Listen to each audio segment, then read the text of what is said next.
Ever feel like this guy? Just going through the motions every day, not really having fun, not having joy in your life?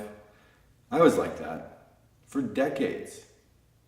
And then over the course of a very tumultuous 19 months, I figured it out.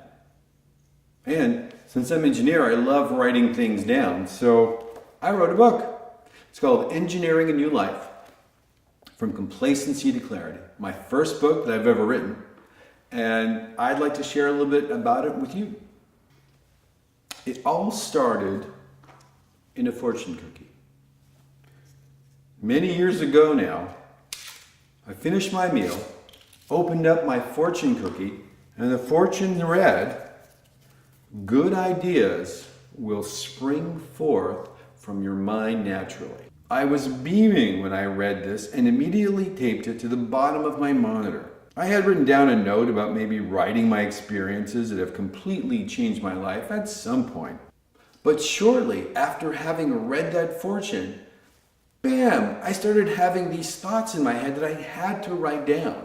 Sentences turned into paragraphs, turned into pages. I had to put down the tumultuous experiences of these last 19 months. The next day, I was walking to my local coffee shop and wrote for over an hour. I then went on to the local farmer's market. It was a lovely day. And strolling down, when suddenly I had to write some more. So I stopped at a park bench and I pulled out a last sheet of paper that I had with me and started writing. I was overwhelming every single white space. Later on, I was driving on some errands and absolutely had to pull over and then write some more for another 30 minutes. After over 3 weeks of such bursts of insight, I had written 20,000 words. That's about 70 pages. Weeks later, during a Baltimore training class, I went to the local mall to a Chinese restaurant for lunch. And after enjoying my cashew nut beef, I cracked open another fortune cookie. The message read, "Your current plans will succeed. Creating this book." Writing the manuscript for me was an exercise to document the metamorphosis that changed my life, so I wouldn't forget. Now, I don't pretend to know you, your history, or what you want out of life. But what I do hope is if you get the book and read it, that my experiences will help you. There's a lot of tools in here that I think could be very useful for a wide range of people. And in particular, I hope that the realization of you can change things happens a lot sooner for you than it did for me. It took me 40 years to figure out that, yeah, I had some issues and I needed to solve them, even though people tried to tell me this. I believe this book is unlike any that you've ever read before. It's part biography, part instructional self-help, part insight into the scientific mind, sprinkled with unbridled optimism. Now, I'm not a doctor, I'm not a therapist, I'm not a financial planner, I'm not even a personal trainer. But I think I've come up with a bag of tricks that could really come in handy and help you. These assorted thoughts, techniques, and exercises, along with help from many people, have proven to be highly effective in turning my life completely around. You know, to summarize, I just feel really good about myself, the people around me, and just being on the planet. It's really that pervasive. It's really that simple. Every time I have an issue, I just work through it and get over it pretty quickly, and then I can enjoy the moment once again. And it's really easy to do once you figure out kind of what's holding you back and what you really want. Now, the book is a practical how-to, and that means that there are exercises, so it's very hands-on, it's interactive. There's about 35 or so exercises in the book, lots of examples, a lot of comparisons or analogies, if you will, from the scientific world. As I'm an engineer, and that's kind of my background, the way I think, and I'm thinking if I share that with you, perhaps that can give you some insight as well, whether you're an engineer or not. And I think there's some fun in here too. So it's a little on the light side at times, but it's very serious stuff, because if you change your life around, it is a whole new ballgame. Now, I've crafted what's called the life wheel and divided pretty much my whole life into 7 areas. They are home, career, friends and family, health, art, spirituality, and romance. And the book is all about going through and identifying a goal, at least one goal for each one of those areas. So a little bit about me. I've been on the planet for over 50 years, so I've racked up a considerable amount of experience. 27 years married to the same woman, which is pretty tough to do these days, and pretty dramatic failure in a divorce of that same marriage. I was raised in a dysfunctional family, which left scars in my adult life to my utter surprise and disbelief. I realized that, in fact, a lot of the problems that I had as an adult are directly related to that. So I took care of that, which was a huge part of this transformation. Over 25 years as an electrical engineer, doing documentation training, so that I think qualifies me to write a pretty logical sequence of chapters, which is this book, illustrated by lots of diagrams and pictures and charts, so to really illustrate stuff, I think works pretty well. And that combined with the exercises throughout, I think goes a long way in providing a very compelling self-help book. So again, it's very interactive, so you do lots of exercises, and actually that is the best way to learn, actually do. So how many engineers does it take to change a light bulb? None. The engineering team will design, test, and train a robot to do it because that would be far more efficient. Yeah, most of us engineers wear the nerd moniker proudly and are completely oblivious to daily interactions of the real world. That place is rife with feelings and emotions, really uncomfortable, and simple things can be downright baffling. So if you find interacting with people on a day-to-day basis comfortably baffling and hard, this is probably a good book for you. That is one of the underlying issues that led me to this doorway of joy. For example, how do you correctly sort colors from whites for the laundry?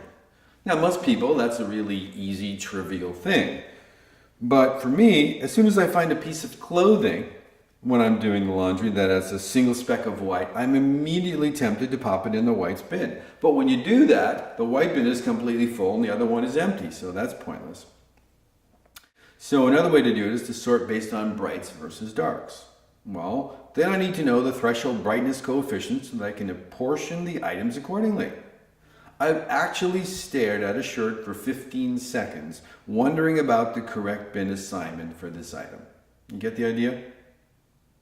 So I just did my best guess and left it up to my higher power and, figured it would turn out in the wash. Why would you be interested in an engineer's perspective of life? Well, engineers spend much of their time solving theoretical, esoteric problems.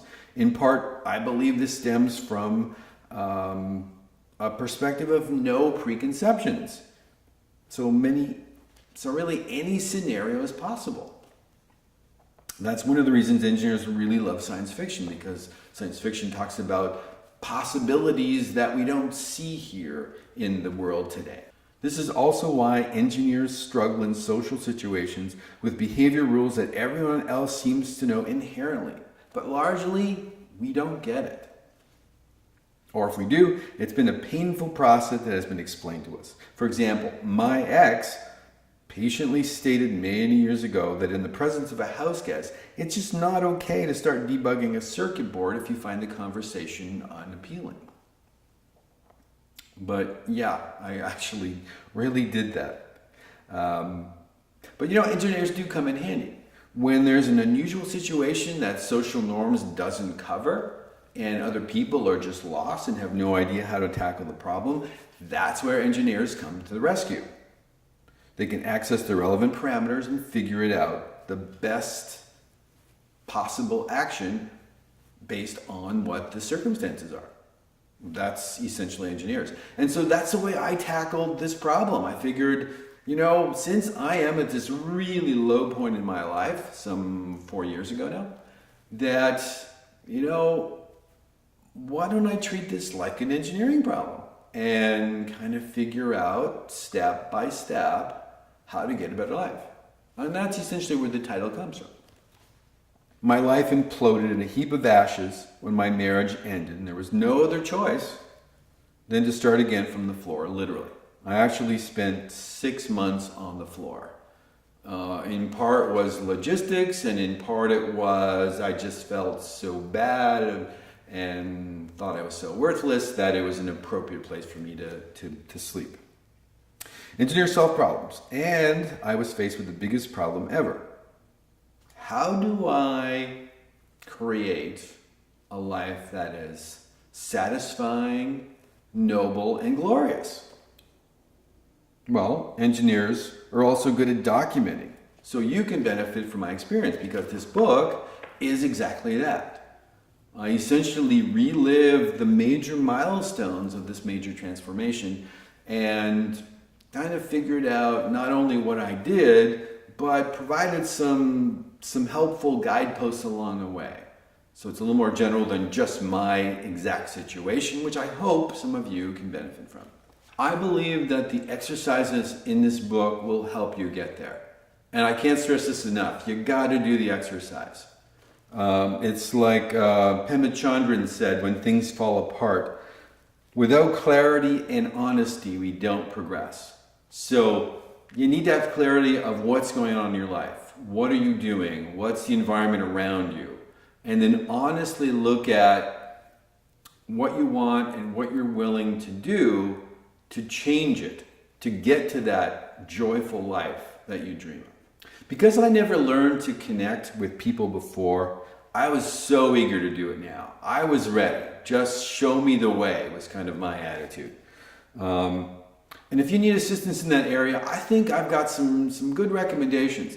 Because again, I was so lousy at connecting with people. I could talk to a bunch of people, that was easy. But to connect one-on-one, which is really the essence of humanity, is to have a special moment with somebody. It doesn't have to be a long-term relationship. It could be at the barista at Starbucks. But that connecting truly and honestly for a moment is so magical. There's even some scientific data that says it's an extremely healthy thing for our brains to have that. Endorphins are released, which give you kind of like this little buzz. So when you talk to somebody, when you connect and genuinely have a discussion, a conversation, an exchange, you feel good. Believe it or not, we all yearn for that kind of connection.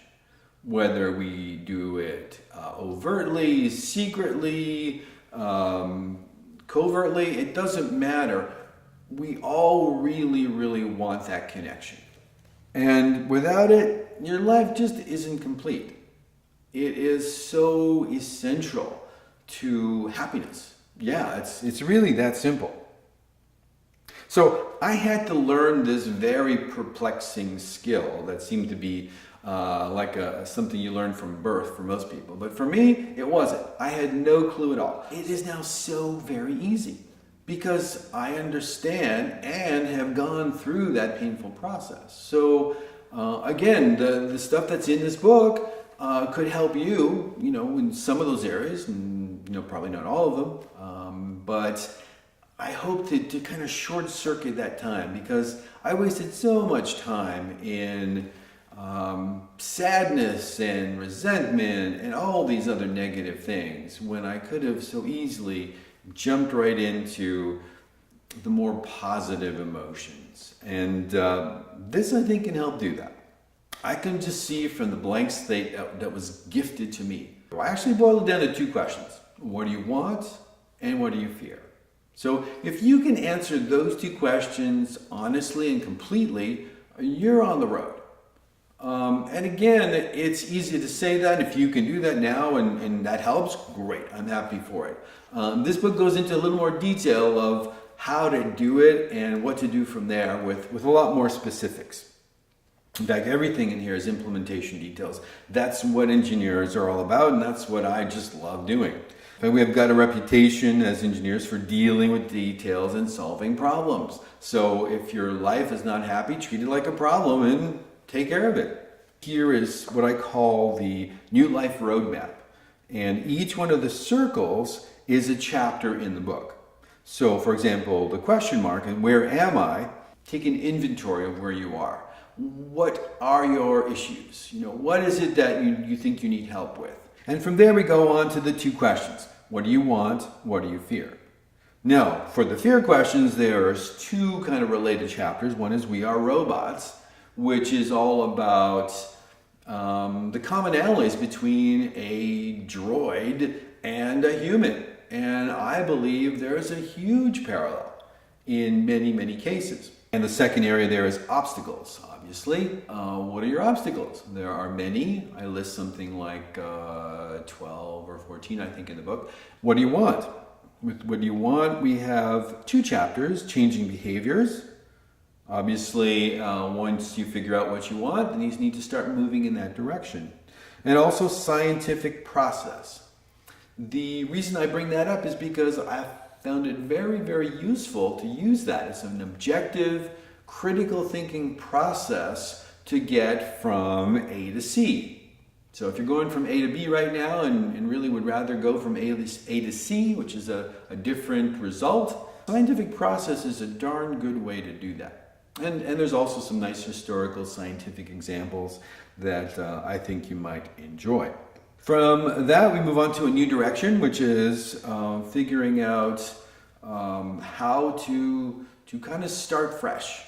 And again, a lot of things that I learned that I've documented to help people get there a little faster. And from there, you see the life wheel. There are 7 areas that I have determined kind of make sense to divide and to have separate goals for. For example, health, which covers both exercise as well as diet. Again, I'm not a dietitian, so what I talk about is what worked really well for me, some simple guidelines that you might find useful as well.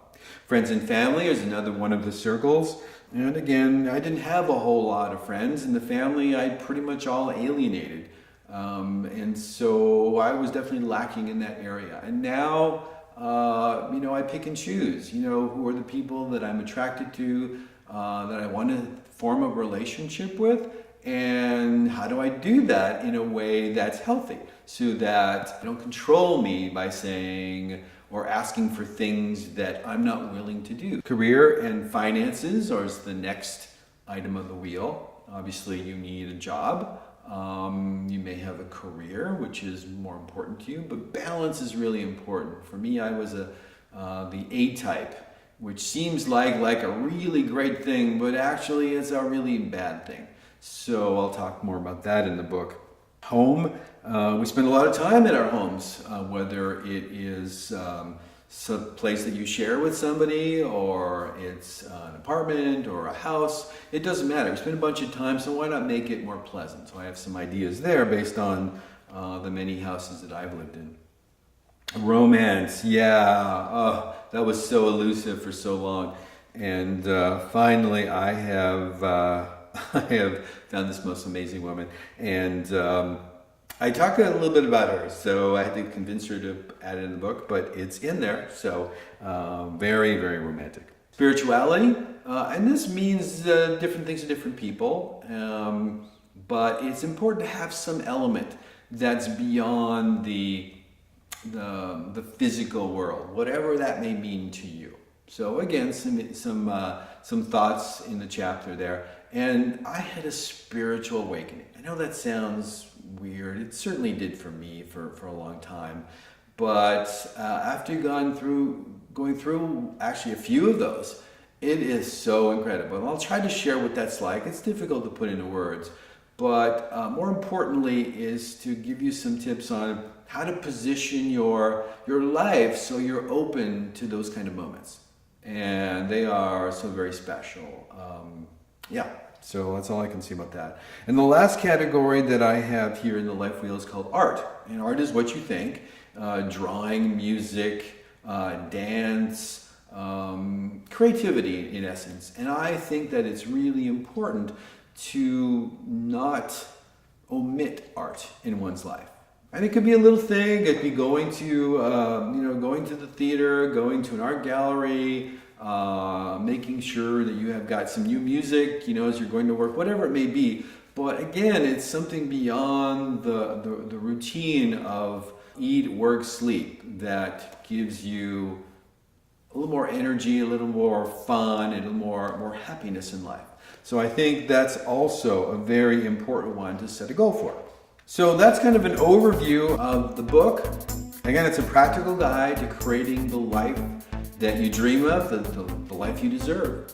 And I really hope that you get the book, read it, and do the exercises, because I really think it can help you tremendously to get the life that you really want. So check it out. I hope to see you at one of my upcoming seminars. Thanks.